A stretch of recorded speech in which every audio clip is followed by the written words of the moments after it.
हमें हमेशा बताया जाता है कि महंगाई एक आलमी मसला है। कभी डॉलर का चक्कर, कभी तेल महंगा, कभी आईएमएफ का दबाव। लेकिन अगर मैं आपसे कहूं कि महंगाई सिर्फ एक हादसा नहीं बल्कि एक पॉलिसी है, जी हां, एक सोचा समझा मंसूबा जिसका फायदा चंद लोगों को होता है और कीमत चुकाती है पूरी कौम। जब भी हुकूमत आईएमएफ के पास जाती है, सबसे पहला मुतालबा आता है सब्सिडी खत्म करें, कीमतें मार्केट पर छोड़ दें।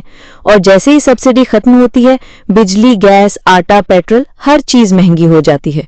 अवाम चीखती है मगर आईएमएफ मुतमईन होता है और हुकूमत कर्जे लेकर तस्वीरें खिंचवाती है। अब एक जिंदा मिसाल देखिए, चीनी का बहरान। साल 2025 के आगाज में हुकूमत ने कहा मुल्क में चीनी ज्यादा है, एक्सपोर्ट की इजाजत दे दी गई। शुगर मिल्स ने चीनी बाहर भेजी, डॉलर कमाए।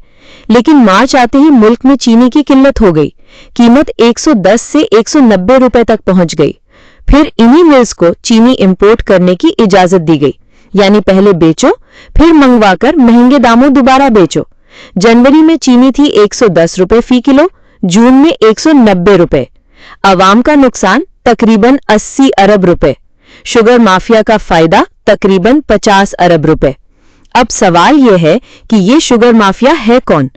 पाकिस्तान में तकरीबन 90 शुगर मिल्स हैं। अक्सर के मालिकान खुद पार्लियामेंट में बैठे हैं।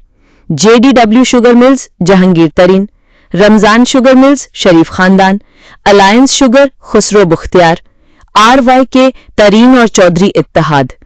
यही लोग पॉलिसी बनाते हैं, कीमत तय करते हैं और सब्सिडी खुद ही लेते हैं। तो जब सिस्टम खुद फायदा लेने वाला हो, तो क्या आप वाकई समझते हैं कि महंगाई सिर्फ एक इत्तेफाक है? याद रखिए, ये चीनी नहीं, ये पॉलिसी है। ये महंगाई नहीं, एक माशी कब्जा है। और जब तक पॉलिसी